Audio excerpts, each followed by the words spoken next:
Bueno, ahora mismo comunicado ya con el profe para charlar de historia en este día martes. Raúl, te tengo del otro lado. Tenemos temas pendientes y algunos estrenos, porque hay algunos temas que me parece que hemos nombrado, pero no hemos desarrollado con detalle. Uno de ellos es la cuestión John William Cook, que hemos mencionado, pero no hemos charlado debidamente. ¿Cómo andás, profe? ¿Cómo va todo? Hola, ¿qué tal? Buenos días, Gerardo. Un saludo a la audiencia. Sí, John William Cook es, digamos, no es muy nombrado dentro del propio peronismo, ¿no? Porque siempre hubo resistencia con él, sabiendo que si se pone, yo no quisiera ponerme a ubicarlo, es el inicio de la izquierda en el peronismo, ¿no? De la izquierda leal y madura del peronismo. Y es no se tiene registro de su voz, por ejemplo. Eso es el primer registro, el primer dato que por ahí te llama la atención de cómo dentro del movimiento no hay que se ha conservado tanto en militantes tan importantes como él, que digamos era la parte, se consideraba que el peronismo debía transformarse en un movimiento revolucionario. Él criticaba la denominada burocracia sindical porque decía que se estaba convirtiendo en lo que iba a terminar lentificando el proceso de transformación que necesitaba el país, ¿viste? Sí, yo he leído notas escritas de John William Cook, pero es verdad, nunca lo escuché hablar. Estaba más en la prensa, incluso en diarios y medios de izquierda, pero es verdad, entrevistas sí, filmación no hay. De Perón hay un montón, pero es curioso que de él no haya, siendo que era más joven, ¿no? Sí, exacto, hay muchas, hay registros orales de casi todos los más importantes dentro de lo que fue el peronismo, y justamente él, que encima a él siempre se le asignó la función de pelear contra digamos, en su rol de diputado peronista, el más joven del peronismo, tenía 25 años cuando asumió la Cámara Baja, había sido elegido por Perón para que defendiera en el Congreso el cierre de la prensa, ¿no? En un discurso muy importante que se lo puede leer, pero no se tiene registro de cómo el énfasis que ponía con respecto a este tipo de prensa que hoy en día, bueno, lo conocemos y nos hemos acostumbrado porque ya es cotidiano estos medios que se encargan de envenenar a la sociedad con un discurso constante, permanente, donde al último, viste, Gerardo, no importa si es verdad o no, viste. Sí, es cierto, y que muchas veces, me imagino que ya en esa época las empresas tenían medios comprados, ¿no? Digo, no es un invento de esta época. No, por supuesto que no, digamos, una de las cosas que decía permanentemente, que él consideraba que la prensa, como muchos otros diarios, eran parte de una compulsa que representaba a los terratenientes, a los empresarios del puerto de Buenos Aires, a las compañías de la Onit de Freud Company, ¿no? Y que conspiraban y que estaban permanentemente buscando la manera, a través de Menéndez y todo lo que podían encontrar, de tener una forma de transformar el gobierno. Yo creo que tiene que ver por ahí este empresario teatral que no lo quería, que era Apol, ¿viste? Ajá. Y en realidad es raro porque los dos tenían que trabajar sobre los medios. Apol fue un canalla en esto, si vamos al caso, porque es un sujeto que en la época del peronismo, hay que decir, al peronismo no se le permitió hablar ninguna radio que hablara mal en contra del peronismo, y a toda la prensa se la trató de manejar, pero hay que entender también con qué gente se estaba tratando, ¿viste? Sí, y el contexto, ¿no? Estaba muy cerca la experiencia fascista en otros países, digo. La libertad de prensa no era algo tan difundido en el mundo como es ahora. No, yo creo que no se tuvo la inteligencia de buscar una prensa alternativa, pero no es fácil, ¿viste? No es fácil porque estaba muy dividida en ese momento. Él fue era un profesor titular de la Facultad de Derecho de La Plata, y fue el único, creo que fue el único que al que Perón delegó. La única vez que Perón delegó a alguien su mandato fue en John William Cook, sujeto que, bueno, después de la Libertadora sabemos, hay anécdotas muy interesantes cuando fueron presos en Río Gallegos y logran, con colaboración de algunos peronistas, escaparse hacia Chile. Tanto él, Cámpora y un montón de personas que tenían una participación muy importante en el movimiento peronista, bueno, formamos parte de lo que fue la fuga de la cárcel en la época de la Libertadora, ¿viste? Claro, ahora, ¿por qué Perón confió en él? ¿Por su juventud o veía en él factores que iban a mantener el movimiento en esa cuestión que era muy de centro? Para mí el peronismo tiene un poco de cada cosa, de izquierda, de derecha, es muy de centro. Y John William Cook, curiosamente, después fue muy de izquierda. ¿Qué le vio Perón a esta persona? Y yo creo que le vio primero la honestidad y el empuje, porque sabía, Perón siempre, digo yo, era un viejo vizcacha, él sabía con qué güey se estaba arando y sabía lo que podía dar y pedir en cada uno. Y de hecho cuando confió en alguien... cuando confió en alguien como en Cámpora, después cuando volvió terminó diciendo, bueno, me llenó el gobierno de maricones y comunistas, y en ese aspecto sabía perfectamente bien que iba a cumplir el mandato que le pidiera, porque no pasó así con el movimiento obrero organizado, que en cierta forma le dio la razón a Cook cuando vio que Cook decía, acá hay una burocracia sindical que se va a acomodar de acuerdo a cómo sopla el viento, ¿viste? Como diciendo, si llega a haber un golpe de Estado, general, no confía en esta gente, no va a ser un paro por tiempo indeterminado como todos lo esperan, ¿viste? Claro. Aparte era de caía bien a Perón, era como el protegido, el pibe que quería Perón, ¿viste? Parecióse que era el chico, lástima que no vivió para ver lo que él iba a generar dentro del movimiento peronista, ¿no? Porque después digamos, lo que fue el Cordobazo y todo eso, él ya no va a estar vivo, ¿no? Falleció de cáncer, pobre. Claro, John William Cook muere un día como hoy en 1968 y se pierde todo lo que va a ser la parte más de izquierda del peronismo, que es en los años 70, en la época de Cámpora, y bueno, y no sé si llegó a Montoneros, tampoco llegó, ¿no? No llegó a eso, no. Él digamos, él tuvo una participación, es lo que fue, insistió mucho en querer llevárselo a Perón a Cuba, y Perón sabía que hubiera significado su presencia de él en Cuba, entonces por eso lo evitó, no se quería comprometer y quedar tan, pero era un tipo que siempre, ya en el 52, digamos, en algún momento determinado, cuando tuvo que dejar la bancada, viste, justamente lo que veía era la honestidad del tipo. Vos fíjate que en 1952, cuando tiene que dejar el cargo de diputado, el cómodo cargo, y llegar al llano, él lo hace, y vuelve a su cátedra universitaria. En ese nuevo tiempo saca él lo que va a ser la revista De Frente, que va a ser cerrada por la Libertadora y que posteriormente la van a volver a abrir en los 70. Por eso digo que fue el inicio de todo eso. Lástima que no estuvo porque hubiera sido un moderador. Él en 1955, luego es nombrado interventor del peronismo en la capital federal, y luego el 16 de septiembre en Mamio, que comienza a declamar la revolución dentro del peronismo, la adopción de actos insurreccionales para la recuperación del poder, ¿viste? Perón sabía que el único que realmente iba a hacer todo lo posible para que volviera el general, lo iba a lograr de la manera que fuera necesario, y si era preciso, violentamente también, ¿viste? Claro, así Cosa que no pasó así. Perón siempre reprochó y esto lo digo a los compañeros de la CGT y todo, Perón reprochó siempre cuando se fue, que le dijeron, dice, el movimiento obrero organizado no respondió como había dicho, ¿viste? Cuando a mí se me dio golpe de Estado no hubo un paro por tiempo indeterminado. Porque Perón, repito, no quería una guerra civil, él sabía lo que era armar al pueblo, pero porque contaba con que la organización organizada del movimiento iba a ser una actividad pasiva que iba a terminar colapsando con el movimiento como la Libertadora, pero no fue así. De hecho, se habla mucho del acuerdo de los sindicalistas con el movimiento de la Libertadora. Y esta cosa del peronismo sin Perón, ¿no? En aquel tiempo. Y después, después va a llegar su máxima expresión con, no me acuerdo el nombre de Bandor, ¿ves? Tratando de llegar ya digamos, el movimiento del peronismo sin Perón, ¿viste? Claro, y bueno, el país en ese momento era un caos, después de que cae Perón, era un caos como, bueno, no como ahora, pero ¿en qué aspectos quedó desorganizado? En lo político, pero digo, en la vida civil cambió mucho la vida de la gente cuando sacan a Perón. Sí, no, tenés que pensar que habían ganado voluntades muy importantes.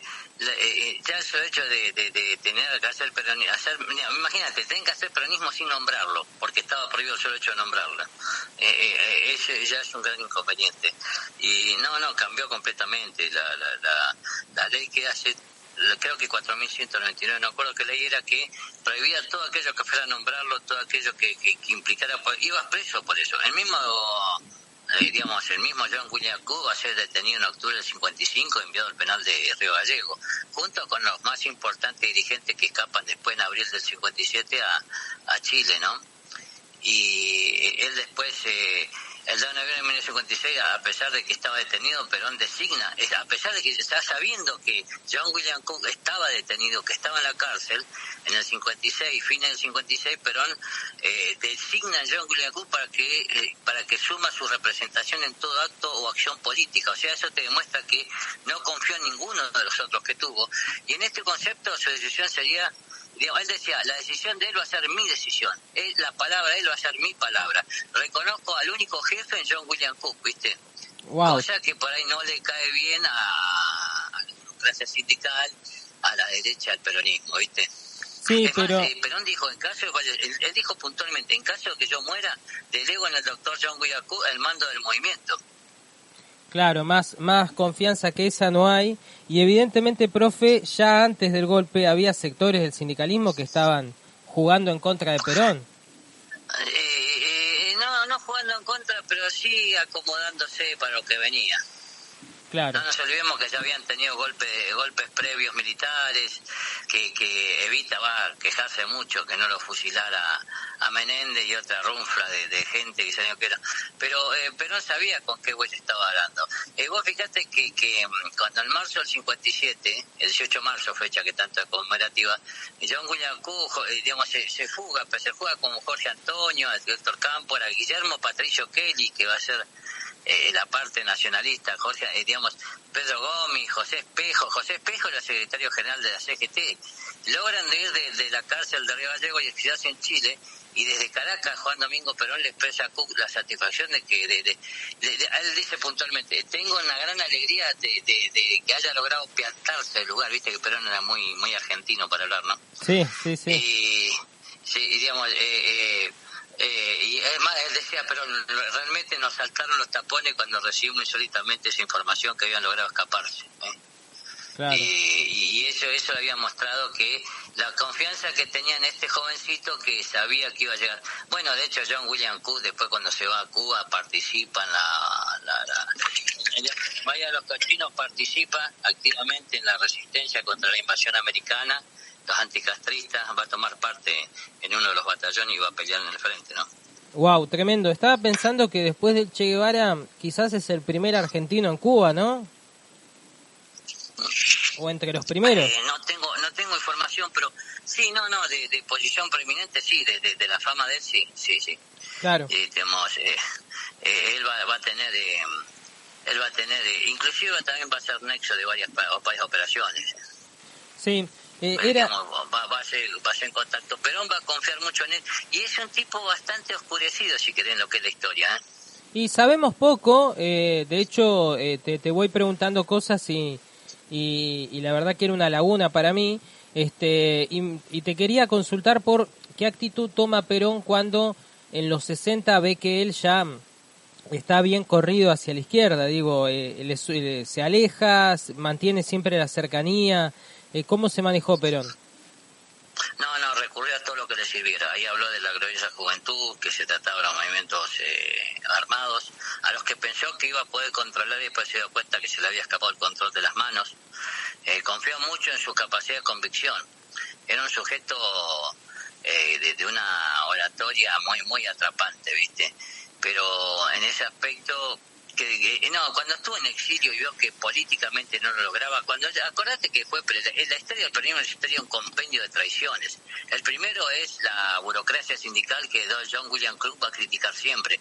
Y eso que a mí no, yo no simpatizo mucho con el comunismo, pero hay que darle la razón porque le había prevenido al general de que no confiaran mucho en este aparato que había creado, porque no iba a actuar como él esperaba en el momento de que lo llegaban a sacar. Y el tiempo le dio la razón. Después, él fue nexo entre Frigerio y Gómez, y que fue el acuerdo entre Frondizi y Perón. También Q formó parte, y él también preveía que acá iba a haber una traición. Por eso que Q en un momento determinado se lo quería llevar a La Habana, ¿viste? Claro. Y en este aspecto, lamentablemente, él murió en 1968, ¿no? Murió en el Hospital de Clínicas en la Ciudad de Buenos Aires, pero desafortunadamente no logró generar ni controlar lo que fue el movimiento de izquierda que después terminó, digamos, porque el movimiento armado nació casi con la ida de Perón. Hubo un movimiento de armado que se trató de organizar lentamente. Cuando Perón vio que ya Frondizi lo había traicionado con el acuerdo, que ahí hasta corrió dinero, y lo dicen los antiperonistas, ahí hasta dinero corrió con Frondizi. Frondizi toma el poder, lo traiciona de vuelta, no convoca al peronismo, el peronismo sigue proscripto, y hacía un compendio de gente que lo vaya a visitar a puertas de hierro. Entonces, llegado ese momento, él va a simpatizar, no digo que va a adherir, pero le va a hacer muchos guiños a los movimientos armados, ¿viste? Claro, porque se dio cuenta que por las buenas estaba imposible, digamos. En la votación no le daban chance. Sí, y eso, digamos, y eso que él se oponía a llegar por la vía armada, ¿viste? Pero bueno, había que patear el tablero de alguna manera. Bueno, profe, no es un dato menor que el que vuelve a darle cabida a Perón es un militar, ¿no? Digo, Lanusse es el que vuelve a darle la chance de volver al poder, ¿no? Es curioso que... No, vos sabés que en eso Lanusse, hay solamente 3 militares inteligentes que tuvimos en Argentina. Los más inteligentes que tuvimos son, uno va a ser Justo, el otro Perón, y el tercero Lanusse. Lanusse tenía la inteligencia suficiente como para complicar las cosas. No te olvides cuando él dijo, el Perón no vuelve porque no le da el cuero, es porque hizo una ley que tenía que tener 2 años de residencia para poder ser candidato. Claro. Él lo que hizo, le facilitó las cosas a Perón para que pierda llegando antes, ¿ya? ¿Viste?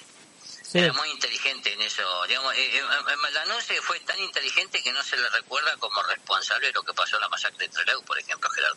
Sí, porque ahí vos explicaste bien cómo con ciertos silencios y cierto apartamiento le entrega el caso a la Armada para que resuelva como quiera. Sí, pero sabiendo cómo la Armada iba a actuar, porque eso es una cosa de la que no podemos entender, ¿no? Sí, es cierto. Así que, bueno, un periodo que se estaba convulsionando y esta figura de John William Cook murió joven, ¿no? Digo, 68 años, en 1968. Sí, murió joven de cáncer en el Hospital de Clínicas. Lamentablemente no. Y repito, es el primero que tiene que ver con el movimiento de izquierda del justicialismo, ¿viste? Sí, y ahora estaba pensando en estas cuestiones que es que él se escapa durante la Libertadora de la cárcel allá en Gallegos, se va a Chile y después vuelve al país, sí. pero vuelve bajo otro gobierno que seguramente había derogado decretos de la Libertadora, ¿no? Digo, en esa época pasaba mucho esto. Siempre las dictaduras se extendieron un poco, Gerardo, no te olvides que también en 1981 viene Mercedes Sosa. Sí, siempre se trata de extender, cuando justamente está la inteligencia de Lanusse, que quería transparentar un poco, distender un poco para posicionarte políticamente, que es lo que nunca pudo hacer. Afortunadamente, y ya con Malvinas fue la frutilla del postre, nunca se pudo conformar el partido militar, ¿viste? Sí, no pierdas esperanza, digo, ahora con Villarroel. No, quédate tranquilo. Sí, Villarroel, poco tiene que ver el ejército en la actualidad con todo lo que recordamos los viejos. Sí. No sabemos qué pueda pasar más adelante. Aparte, quédate tranquilo, tenés a Villarroel, pero también la tenés a Diana Mondino. Yo creo que ese tipo de cosas hace incompatible la propuesta, ¿viste? Sí, la vuelven notablemente contradictoria, ¿no? En sus intentos. ¿Viste? Por un lado te tienen los palos y la caricia con eso. Sí. Bueno, profe, esto en cuanto a John William Cook, te propongo una pausa y charlamos de algunos otros temas. En este día martes, 19 de septiembre, cerrando el invierno, Estamos charlando con el profe, hacemos pausa y continuamos con más en el Gira Noticias. Ya volvemos. El Gira Noticias, sin dudas el punto donde habita la información. Continuamos en Gira Noticias, seguimos en conversación con el profe y en este caso nos metemos con otros temas que en realidad nos llevan directo hacia el pasado. Tomás Espora en carpeta, Marino importante y también el Día del Jubilado. Arranco por acá, Raúl, es mañana, ¿no? El Día del Jubilado, 20 de septiembre. ¿Por qué motivo? No es una fecha que la tenga muy presente, pero evidentemente en la política sí, porque hay anuncios de 3 bonos de 15.000 pesos, uno por mes, así que bueno, están de celebración, me parece. Sí, no, bueno, el Día del Jubilado es una invención, como todas las conmemoraciones quizás en su gran mayoría. La gran mayoría de las invenciones se las hace en conmemoración de algo. En realidad, digamos, se llama así porque el 20 de septiembre de 1904 se sancionó la ley 4.349, la jubilación. Pero acá hay una cosa que, claro, la otra escuchaba al imbécil de Feynman, el que quema los libros, no aquel que los escribía, Eduardo Feynman, no José Pablo, que hablan como que esto no es invento del peronismo, y es desconocer la historia. Digamos, en 1904, cuando se hizo durante la presidencia de Julio Argentino Roca, se sancionó la primera ley de jubilación, fue para funcionarios, empleados y agentes civiles y estatales. O sea, tampoco la jubilación es nada nuevo, pero la jubilación la palabra jubilación la inventaron los romanos ya. Es una costumbre, el júbilo viene de dar alegría, si vos en Roma, durante la República y más adelante, después de 25 años de servicio en las legiones, tenías derecho a un pedazo de tierra, te pagaban 12 años de sueldos y vivías del júbilo, ¿no? Es una cosa. Ahora hay un dato interesante, Gerardo. ¿Quién sobrevivía a una campaña de 25 años en las legiones, no? Bueno, es lo que muestran en la película Gladiador, ¿no? El personaje Máximo soñaba con eso y con poder volver a casa después de 25 años de campaña. Claro, eso sería, uno generalmente digamos, por eso los nacionalistas quieren mucho la historia de Roma, porque en Roma primero era soldado y después ciudadano, ¿viste? Claro. Unas cosas que no desagradan, porque tiene sus virtudes también ese tipo de formación. Después se fue, después, bueno, en 1880 el que inventa ya en la forma más moderna va a ser Prusia, Otto von Bismarck, el canciller de hierro famoso. Él inventa la jubilación en 1880, pero no lo hace pensando en el trabajador, sino pensando en que las arcas del Estado necesitaban incrementar sus ingresos. Entonces inventa la jubilación y se le otorga el sistema de repartimiento. Un sistema de repartimiento que permitía que aquellos que tenían 70 años se podían percibir una parte de ese dinero que le empiezan a descontar todos los meses. En algún Ahora, punto, ¿vos sabés cuál era? En algún punto, profe, inventa el ANSES, ¿no? No, sí, bueno, inventa una especie de ANSES, pero hipócritamente, porque la expectativa de vida en Prusia en 1880 era de 40 años, Gerardo. Es más, después la baja a 65, ¿viste? Y aún así termina siendo bastante difícil, porque nadie llegaba a los 65 años en esa época. Se determinó inicialmente en Prusia que había que alcanzar los 70. En ese momento, repito, la expectativa de vida era muy poca. En la Argentina existían ya sistemas jubilatorios, pero que lo manejaban, por ejemplo, los gremios. Viene parte de esas viejas prácticas que trajeron los inmigrantes de socorros mutuos. Después se empezó a incrementar en los sindicatos, y que fue lo primero que le hicieron resistencia al peronismo. A partir de 1943 se comienza a crear lo que vos me estabas diciendo como el ANSES, ¿viste? Se empieza a hacer una administración, la creación de la Administración Pública de Previsión Social, y se va a terminar de darle forma recién en 1954, ¿viste? Pero, o sea, y uno de los... Sí. Un año antes del golpe, digo, lo terminó de armar sí. El peronismo para que después lo terminen de desarmar seguro la Libertadora. Exactamente, lo que pasa es que no se logró reglamentar completamente. ¿Y por qué se tardó tanto? Porque si bien inicialmente Perón, con todas las posibilidades que tenía de hacer este tipo de organización, los que más se resistían a entregar esa caja de dinero eran los sindicatos. Inicialmente en Argentina los que se jubilaban eran los funcionarios, los militares, toda la clase, la élite acomodada, y si había una parte de trabajadores son los trabajadores de cuello duro, ¿viste? No era algo tan generalizado, ¿viste? Esa es una cosa que no se toma en cuenta y no se comenta. Yo digo porque he escuchado a algunos imbéciles que en pos de pegarle al peronismo, y bueno, todo esto se creó. La jubilación, y eran en algunas cajas, los primeros que obtuvieron beneficio de jubilación fueron justamente viste, así como hoy si te paran los camioneros te para el país, bueno, en esa época eran los ferroviarios. Entonces los ferroviarios obtienen un sistema de jubilación, pero esos aportes los manejaban los sindicatos, que fue el primer elemento que empezó a resistirse con Perón, viste, porque sabían que se estaba manejando mucho dinero, viste, y en ese aspecto la ley de jubilación fue hecha y se tuvo que negociar y pelear palmo a palmo cada una de sus aplicaciones. Después la Libertadora, justamente por eso fue que tardó tanto, por eso que el sistema de previsión social, que era el sistema de repartimiento inicialmente, tuvo sus grandes resistencias, ¿viste? Es más, acá en Comodoro, Gerardo, los primeros paros que se hicieron era cuando se le comenzó a descontar para la jubilación a los inmigrantes. A los trabajadores, que en su gran mayoría eran inmigrantes, y ellos se oponían a le quiten plata de su sueldo para una jubilación. Pero, ¿y ese quite quién lo hacía? ¿YPF? ¿Lo hacía una empresa privada? ¿Quién? No. El sistema siempre funciona así todavía. El patrón es el agente de retención de tus aportes y lo rinde, en este caso el Estado. En ese momento se lo rendía y lo manejaban los sindicatos, ¿viste? Es lógico que se opongan, ¿viste? Porque ningún inmigrante va con la intención de morir al lugar que se muda. Claro. Sí, es como si va a hacer un aporte de retiro a los mojados. ¿Qué mojado va a querer pagar, viste?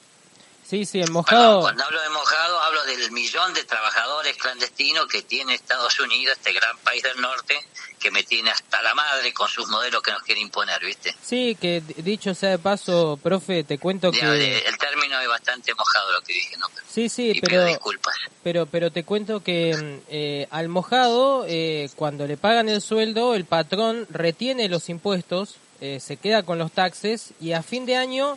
Hay una ley federal de Estados Unidos que obliga a que a los mal llamados ilegales se les devuelva el tax porque no están dentro del sistema. Y sin embargo el patrón se queda con el impuesto. O sea, lo que le retiene de salario al inmigrante que no tiene documentos se lo queda al patrón.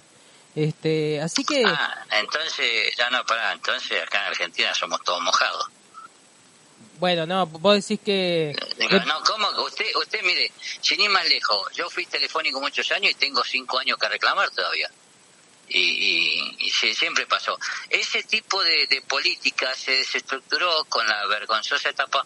La historia en nuestro país los primeros avances en materia previsional se manifestaron hacia fines, digamos, casi en el siglo XX, porque en 1877, durante la presidencia de Nicolás Avellaneda, se sancionó la ley 870 con la creación del sistema de jubilación para magistrados judiciales, un régimen que era financiado por el Estado. Y después con la presidencia Roca se sancionó la ley 1909, que era un sistema de jubilación pero para los maestros, para los financiamientos públicos, y después, bueno, que es lo que se conmemora el 20, que es la ley 4.349, pero que era para funcionarios, empleados y agentes civiles, o sea, la clase acomodada, ¿viste? Posteriormente, capaz con un presidente pobre que tuvimos, que fue Victorino de la Plaza, él hizo la ley 9.653, que recién en 1915 se crea la caja de jubilación, pero para ferroviarios solamente, Gerardo. Por eso cuando alguien habla, y es una práctica que ya los sindicatos la tenían incorporada, ya las los inmigrantes trajeron el sistema medieval de socorros mutuos, o sea, todos ponemos una moneda a fin de mes para que en caso que muera el compañero se le ayude a la viuda con dinero, después más adelante para que se le dé la contención médica, y después, bueno, después el Estado va a ocuparse y justamente estas corporaciones van a querer desprenderse porque se les complejiza mucho la administración, y hay que manejar muy bien los números, ¿viste? Sí. El ejemplo más claro, el hospital israelí de Buenos Aires dejó de existir porque, digamos, nadie quiso, digamos, después se hicieron cargo unos israelíes de izquierda, unos judíos de izquierda, pero no hubo fortuna con eso, ¿viste? Y a la vez necesitas empleados muy fidedignos, que sepas que no van a meter la mano en la lata, ¿no?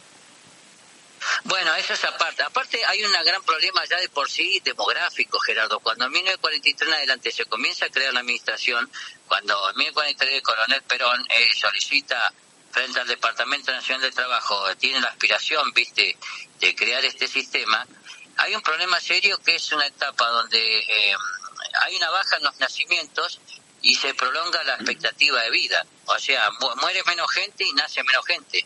Lo que al momento los números no te cierran, ¿viste? Sí, y después el gobierno... Y ya en esa época va el problema con eso, Gerardo, ¿eh? Sí, estaba pensando, corriendo un poco el tema, en esa época por ahí morías a los 65, pero bancabas a tu hijo hasta los 18, 20... Hoy en día morís a los 90 y algo, pero bancás a tu hijo hasta los 30, 35. Quiere decir, todo se alarga. Más joven, Gerardo. En esa época, por ahí tenés Tosanga, ¿no? Que salen carísimas. Salen carísimas estas sanguijuelas.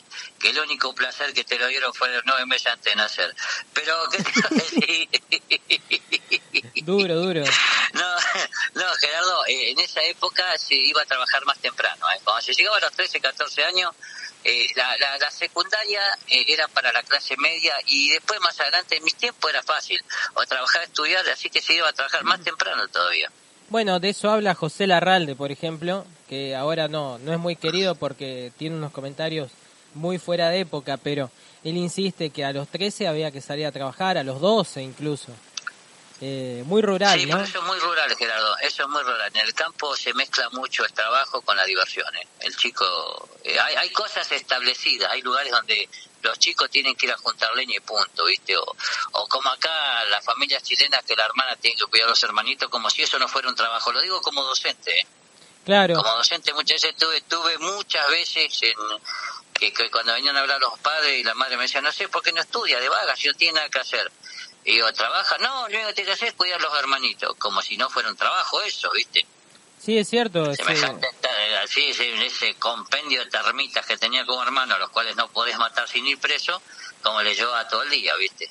Claro. Así que, no, por eso, pero digamos, Perón durante sus 2 periodos sucesivos, él jerarquiza la Secretaría de Trabajo, pero también pasa a crear, viste, en el 49 crea la Caja de Jubilación de Trabajadores Rurales Independientes, Profesionales y Empresarios, sin que ellos lo pidan. También sanciona la primera ley de materia previsional y de aplicación y entiende que el derecho a la previsión, Gerardo, a la previsión social, tenía que ampliar la franja de clase trabajadora, y ahí donde se crea lo que conocemos como ANSES. Después, bueno, con la Libertadora Aramburu se registra el primer antecedente de materia opcional para el servicio doméstico, con Aramburu, Sí, fíjate vos, hace ya cuánto, sí.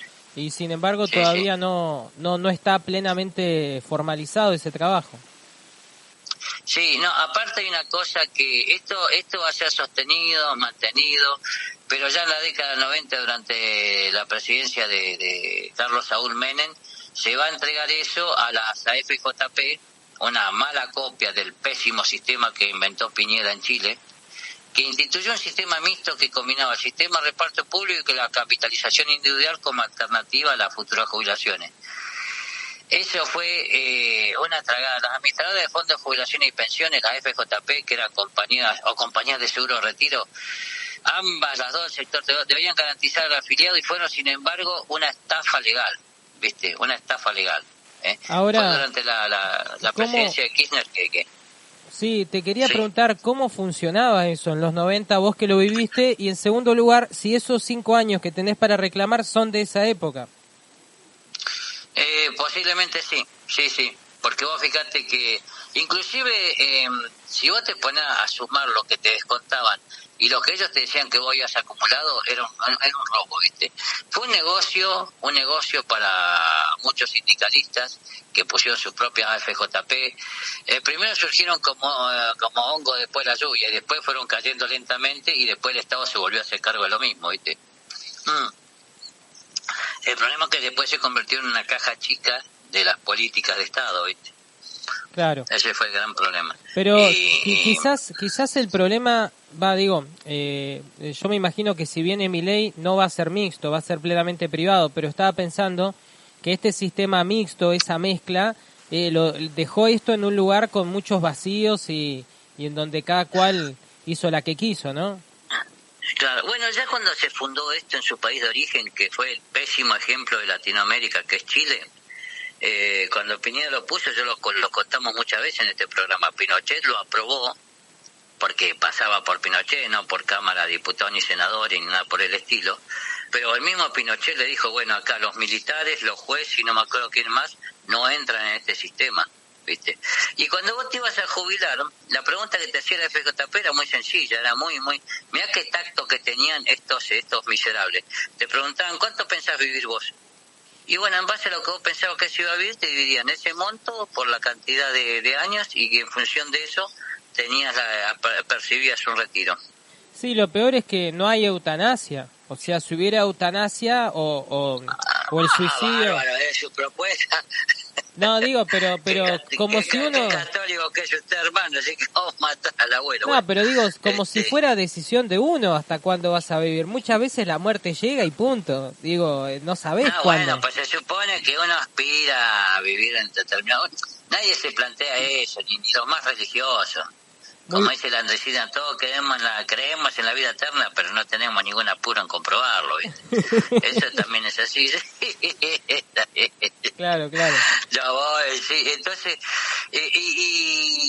después lo que pasó que la FJP y las compañías de retiro se terminaron posicionando de una forma increíble en Argentina, pero después fue un desastre eso. Y después fue un compendio de manejos. Después con el kirchnerismo se dispuso la transferencia de ANSES de todos los depósitos que se encontraron en cuenta de capitalización de afiliados y beneficiarios, digamos. Y esta reforma implicó el retorno al sistema de reparto, porque es un sistema de reparto, es como las obras sociales, son un sistema solidario, Sí. No en base, no es individual, de acuerdo a lo que vos acumulaste. Si vos acumulaste mucho, vas a percibir mucho. No. Acá se supone que equilibramos la balanza en función de que ese espíritu muy cooperativo, uno para todo y todos para uno, ¿viste? Y bueno, después lo que pasa es que esta reforma implicó con la conquista política, se caracterizó por ampliar el número de beneficiarios y tipos de beneficios y basarse en el principio de la solidaridad y financiarse a través de una lógica de reparto como si esto fuera una cosa casi indefinida de beneficios que se daban. Claro, el problema... A mí se me viene esta frase que tantas veces digo, el camino al infierno está lleno de buenas intenciones. O sea, las ideas de ampliar derechos jubilatorios que tienen sentido y tienen verosimilitud están buenísimas. El problema es después cómo pagas eso, ¿no? Ese es el tema. Es una simple cuestión numérica. Se supone que cada pasivo tiene que tener 3 activos que lo sostengan. Claro, y Argentina... Y a esto le tenés que sumar que quién quiere trabajar en blanco, ¿viste? Sí, hoy en día en Argentina se trabaja porque la verdad que los índices laborales están en números que hacía 15 años no se trabajaba tanto en el país, pero claro, el tema es que 50% es informal, o sea que... Exactamente, sí. Se ha vuelto insostenible el sistema. Y ahora, ¿vos qué crees que haría Milei en caso de ganar? ¿Qué se te ocurre? Y hacerla, volver a las AFJP. El estilo chileno. Volver a las AFJP y bueno, sabemos, quitarle las obras sociales a los sindicatos. El problema más serio es que el sistema privado, tanto de salud como de previsión social, es un sistema hipócrita, darwinista y inhumanizado, ¿viste? Es inhumano porque así como la medicina privada se basa en el sistema pagame primero, te atiendo después. En el sistema de previsión social es muy sencillo. Acumular primero, yo te reparto después, ¿viste? Y, Claro. y es un sistema muy darwinista, solamente los más fuertes van a sobrevivir, el resto que se arreglan como puedan. ¿Viste? El darwinismo social, que es lo que mantiene mi ley, tiene estas características muy particulares. Los pobres tienen la culpa de ser pobres porque no han hecho nada para cambiar un sistema de vida con este mundo de oportunidades. Sí, Cuando se dan cuenta que las oportunidades, en todo caso, el querer es poder, es mentira, porque lo que vos tenés es unas ventajas previas que te permiten ciertas cosas, hasta aún con la educación gratis que tenemos nosotros, con la salud gratis. La educación es gratis en la universidad, Gerardo, sí, perfecto, pero si vos tenés la ventaja de que te paguen la pensión, te paguen el boleto y te paguen la fotocopia, listo, estás salvado. claro, pero hay gente que no tiene esa chance y está sonada. Y... No, es que eso es lo que desconoce Porteñolandia. Yo he tenido compañeros que los padres no le podían mandar dinero y le mandaban cajas con comida, ¿viste? Claro, sí. Y son compañeros míos que hoy en día están doctorados y posicionados en campo de la investigación, que no hubiera sido posible si no existiera esto. Lo digo en la época en que se está poniendo de moda este sistema darwinista, ¿viste? Sí, un poco también es lo que decía Massa, que no sea cosa que por estar enojados terminemos destruyendo la salud pública, la educación pública, la universidad gratuita, especialmente la universidad gratuita porque es algo que funciona bien. Digo, las universidades públicas funcionan igual sí, o mejor. Me preocupan los gorilas que tenemos que le adjudican al déficit la cantidad de gente de afuera y se olvidan que nuestros abuelos ya vienen de afuera, ¿viste? Sí, se creen que... No hay que ir más lejos, el papá, el abuelo venía de afuera. Sí, Somos todos hijos, nietos de uno venido de otro lado, ¿viste? Pero ahora nos pusimos nacionalistas, ¿viste? No. Claro, sí, es peligrosa esa actitud. Y la adjudicamos la problemática de ese tipo de cosas.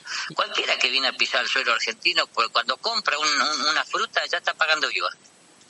Claro, recién ahora pusieron esto de la tarjeta de débito, pero el IVA está en todo. Pero eso es meterte dentro del zoológico para que los cazadores del zoológico, que son la FIP, te caigan encima, Gerardo. Lo de la quita del IVA.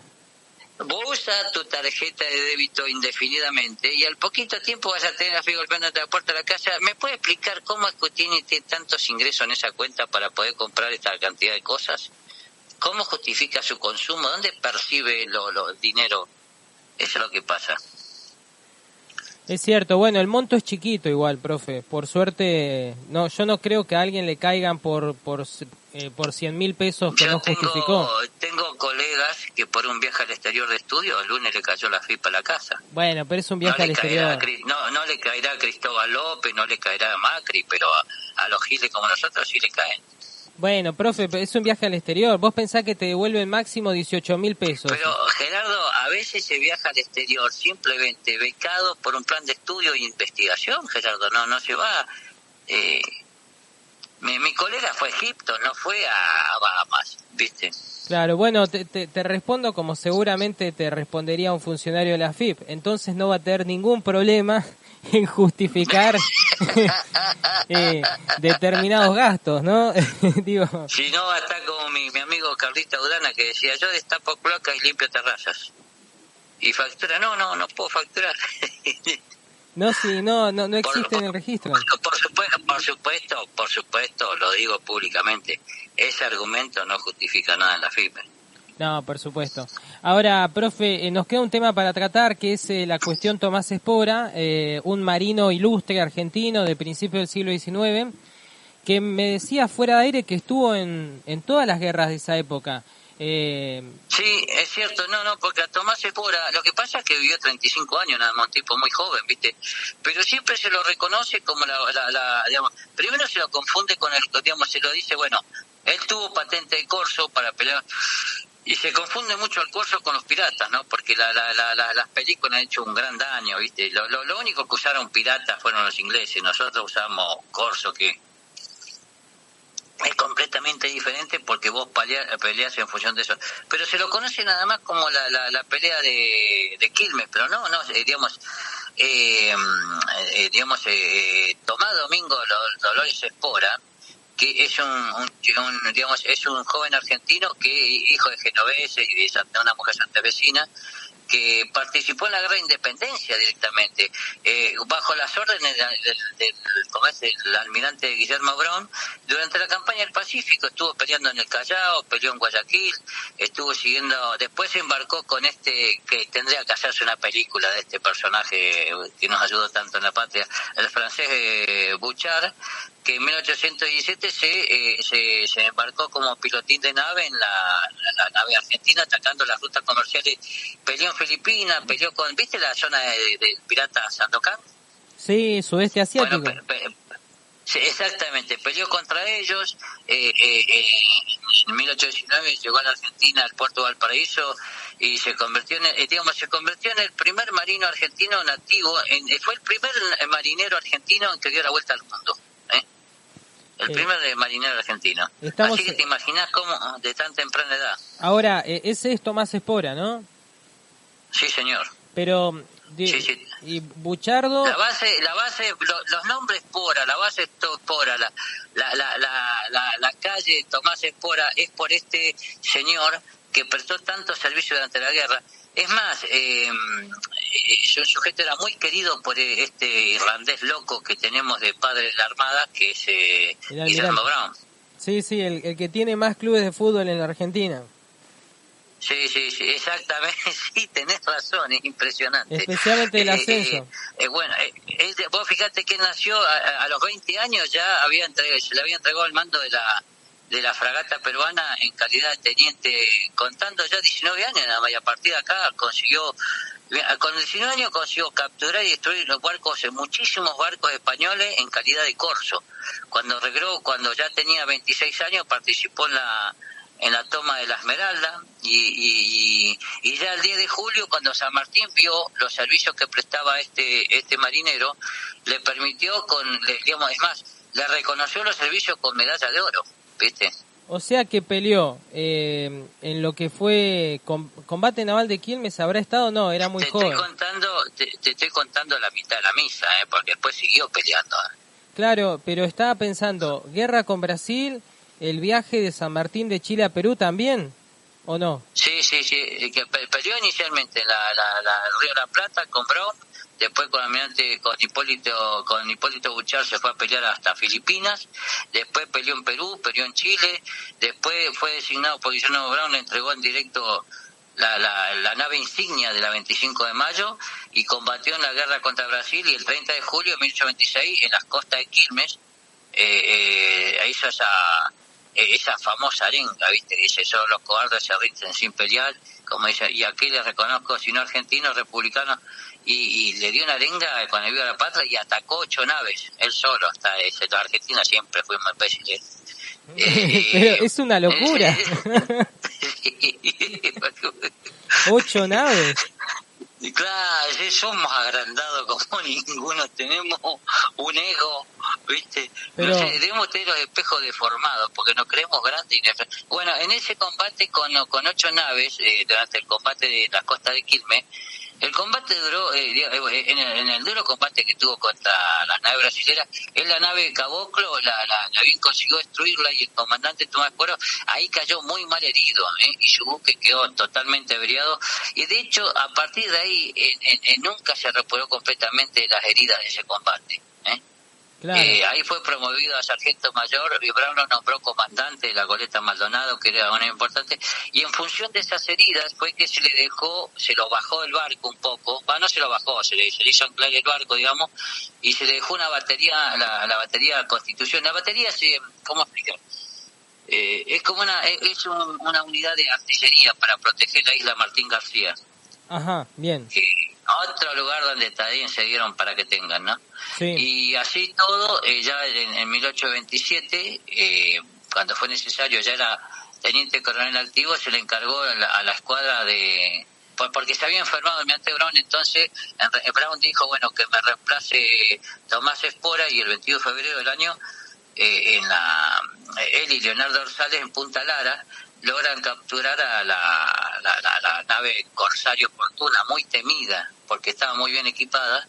Y después, bueno, se le designaron naves para pelear al mando de José María Paz en Río Grande, peleó en la guerra de Brasil, hizo salchicha con los brasileros. Cuando decís la guerra de Brasil es la de Argentina con Brasil, ¿no? O la otra... Exactamente, sí, cuando los 33 orientales nos metieron en la madre de los quilombos y fuimos a la guerra con ellos. Bueno, de toda esa década de 1825 en adelante, participó activamente y enfrentó a cuanta nave brasilera se le cruzó, portuguesa y de brasilera después, y después llegó a combatir. Este sujeto era increíble, porque si vos mirá, Gerardo, después de combatir contra los 10 barcos que lo rodeaban, desmanteló la nave, arrió el pabellón de él.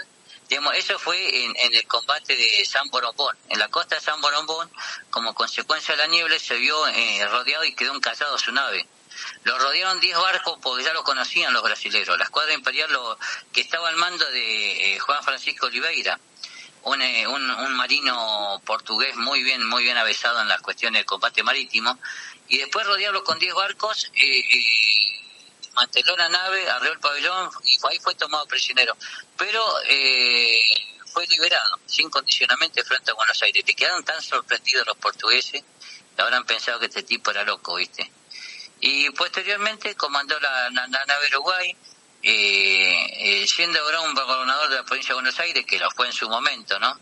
Lo nombró como, digamos, ahí el almirante Brown estuvo en el 1 de diciembre de 1828, era muy querido por el almirante Brown, ¿viste? Y en 1828 el almirante Brown hizo un golpe de estado, se hizo gobernador de Buenos Aires. ¿Cuándo pasó eso? Eso fue en el 9 de febrero, fue el gobernador de, digamos, Brown era gobernador delegado de la provincia de Buenos Aires y se lo nombró a él como consecuencia de una revolución que hubo el 1 de diciembre de 1828. La época... Y entonces Brown, ¿qué hace? Pero no, fíjate cómo son las cosas. Brown se hace gobernador el 1 de diciembre de 1828 y Brown lo nombra comandante general de la Marina sin que él ni se entere que pasaba eso, ¿viste? Claro, era un caos. Es como ponerle una cosa fortuita. No voy a poner ese ejemplo, pero es como si yo tomo una radio y digo, listo, el representante de esta radio es Gerardo. Bueno, ahí lo nombran comandante de la general de la Marina, pero él no tenía nada que ver con ese golpe de estado. Él no sabía nada de esa gobernación. Claro, sí. Y fue en ese cargo que el gobierno le asignó una tarea de... Bueno, él una de las tareas honorables que tuvo, él recibió en la época de Roca, recibió el cuerpo de San Martín. En la época de Rosas, ¿no? 1828. Rosas ya estaba afuera, en 1852. Recibió San Martín, claro, viste, él digamos, fue en este cargo de que el gobierno le asignó la tarea de presentar los saludos al general San Martín cuando, acuérdate que San Martín cuando estuvimos en la guerra con Brasil, se vino a la Argentina. No y sabía. Al llegar al puerto de Buenos Aires tuvo la misión de ir en representación de la Marina Argentina a saludar al comandante, al general San Martín. No, San Martín murió mucho después. Mucho después murió. Pero San Martín vuelve en un momento en la guerra con Brasil a la Argentina. Sí, volvió para prestar servicios. ¿Y se lo aceptó llegó o no? Llegó a Buenos Aires, ya había terminado el conflicto, se cruzó a Uruguay y recibió a todo el mundo y no quiso participar. Le ofrecieron muchas cosas a Martín. Bueno, uno de los que se presentó, a quien le dieron la representación en nombre de la provincia de Buenos Aires, que era Argentina en ese momento, acordate que éramos, fue el que le presentó los saludos como representante de la Armada, fue Tomás Espora a San Martín. Gobernaba Dorrego en esa época, la provincia. Claro, pero Dorrego, acordate que lo fusiló enseguida, cuando justamente eso lo alejó a San Martín de Buenos Aires, cuando supo que uno de sus oficiales fusiló al gobernador de Buenos Aires, San Martín, que dijo otra vez, ya lo conocía, había sido oficial de él. Acordate que la cera se hizo Lavalle se hizo con San Martín. Acordate que Lavalle fue oficial de San Martín y lo conocía perfectamente. Claro. Igual que la por eso San Martín se fue de Buenos Aires, se quedó en Uruguay y después se embarcó de vuelta para Europa. Qué desastre. Pero él vino acá a postularse como vino a ofrecer sus servicios al país. Bueno, el que lo recibió, el que tuvo la representación de la Marina Argentina en ese momento fue Tomás Espora, por todos los servicios que había prestado. Y San Martín ya lo conocía de la época de Perú. Claro, sí, le dio una medalla de oro. Claro. Una medalla de oro, inclusive le interesó mucho tener ese marinero al servicio de la causa. Ahora, qué desastre ese fusilamiento y ese periodo en general. Digo, es muy caótico. Bueno, por eso, San Martín no le sorprendió en absoluto, porque lo conocía perfectamente a este playboy, porque era un playboy, el general Galo Lavalle era un playboy, uno de los más pintones que tenía como los oficiales. Es más, en algunos casos hasta se habló de duelos que hubo con este sujeto. Acuérdate que San Martín siempre decía, ningún oficial rehúsa un duelo, mientras Belgrano se oponía completamente a esa práctica. Cuando supo que Lavalle había fusilado a Dorrego, automáticamente se distanció del puerto. Tremendo ese momento. Y bueno, y Espora en el medio con todas estas hazañas heroicas y bueno, y ganando en el mar, ¿no? Porque a Brasil en el agua se le ganó muchísimo, me parece, ¿no? Sí, yo no sé si habría que premiarlo o retarlo, porque eso como mis jefes en Malvinas, yo no sé si el subteniente Pellero, viste como el teniente primero Castañeta, como el primer Castañeda, como el Gómez Centurión, que con 38 fue a contraatacar a 250 ingleses. Bueno, evidentemente tenemos un mal endémico acá en el país que tenemos que resolver en el futuro. Él, en este combate que tuvo contra las 10 naves, se negó los brasileños quedaron tan impresionados que no le hicieron nada, lo tomaron prisionero y lo dejaron en el puerto de Buenos Aires. Claro, tremendo. Prohibiendo que lo toquen. Era un tipo muy querido. Él ya antes de morir, en los últimos 2 años, ejerció el cargo de la comandancia y comisario de general de matrículas.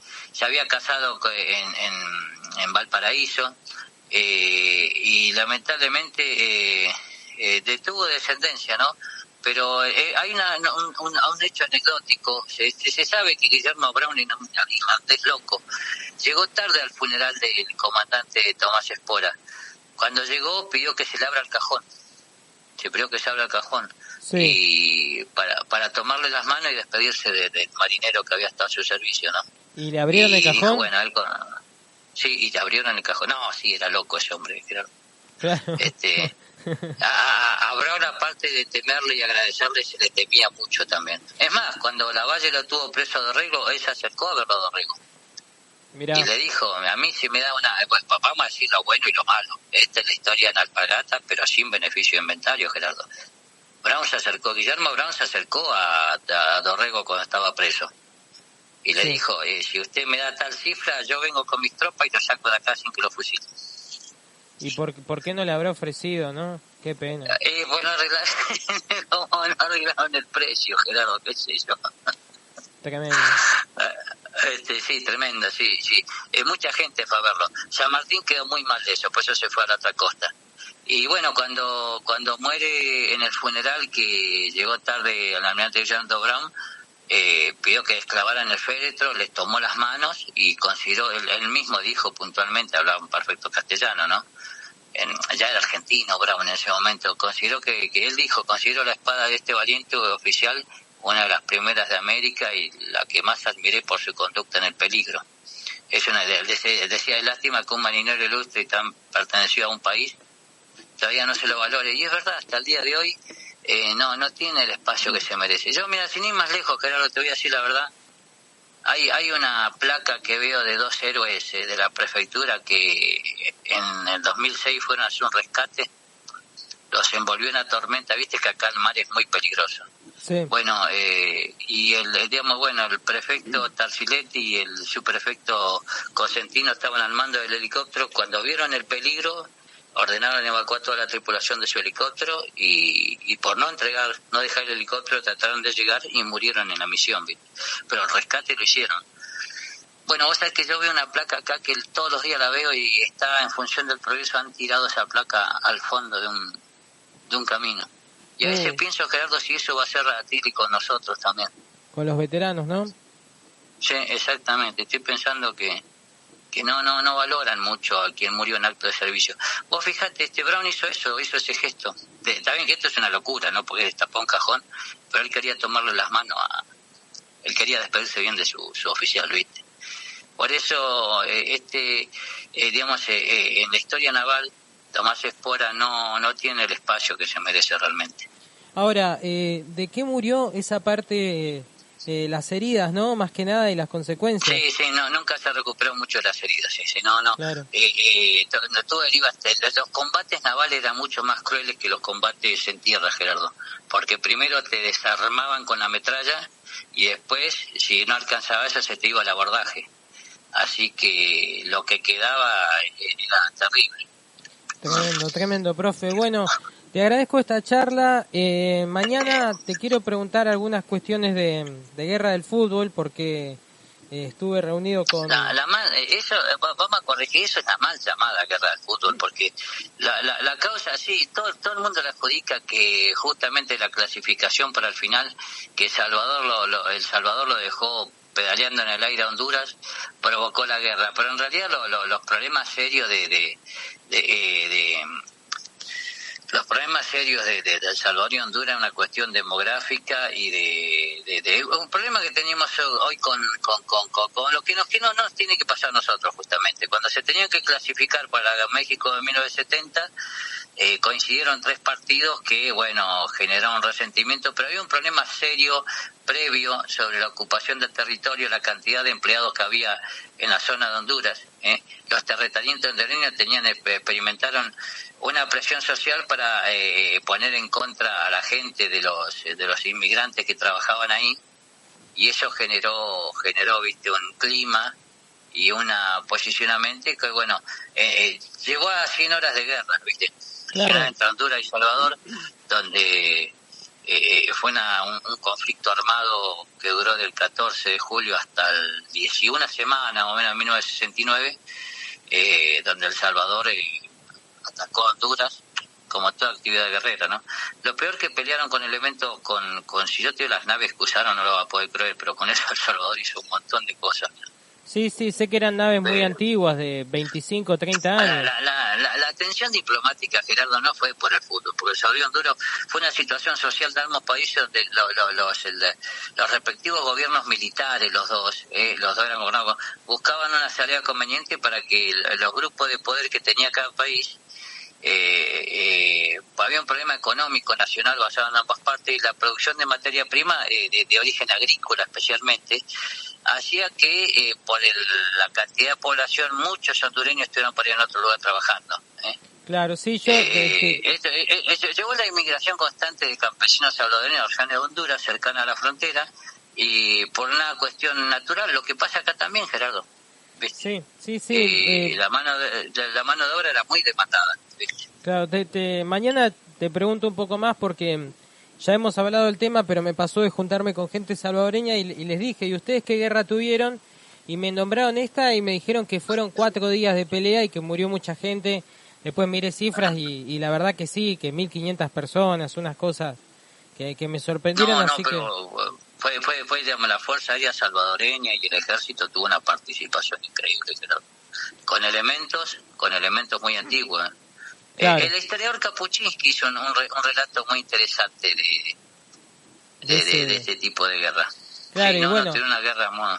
Y sé que de ahí sale la famosa frase que usó el Servicio Exterior de Estados Unidos. Le preguntaban qué estaba pasando, si ellos estaban al tanto, y la respuesta fue: estamos atentos al curso de los acontecimientos. No tenían idea de qué estaba pasando. Claro, sí, pero cuando vieron que les tocaban los intereses de la producción, sí, ahí se interesaron. Pero claro.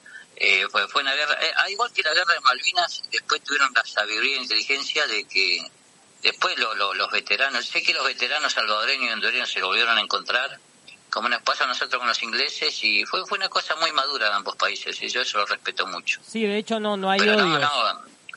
Pero ahí se combatió terriblemente. Sí, pero las digo... operaciones militares, el accionar... Pero digo, no, por lo que pregunté, no hay odios con Honduras, no es que odian a los hondureños. No.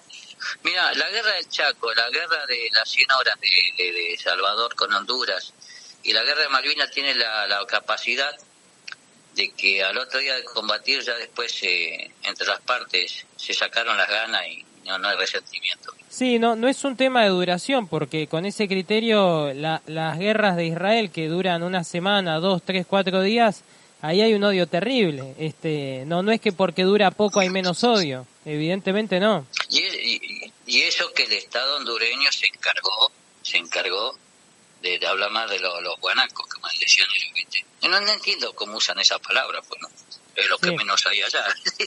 Sí, es despectivo, no, pero tiene otro significado, guanaco. Perdón, no, porque acá viste otra cosa. Bueno, pero no, pero por ahí, inclusive la muerte de una joven en un partido de fútbol fue usada hasta el hartazgo, viste, es una irresponsabilidad de los gobiernos. Pero como siempre, los que fueron a pelear, que porque los mandan otros, porque siempre son otros los que te mandan, tuvieron la suficiente madurez y valentía de después no crear resentimiento entre los combatientes. Y hacer las paces. Bueno, profe, charlamos un poco más de esto y de otros temas mañana. Gracias por homenajear a Tomás Espora hoy, el Día del Jubilado y John William Cook. Que tengas buena tarde y disfrutes del día, que sé que está fresquito pero lindo. Sí, está muy lindo, pero está frío, Gerardo. Bueno, que tengas un buen día. Saludos a la audiencia, Gerardo. Igualmente, profe, un abrazo. Tanda y ya vamos con el cierre.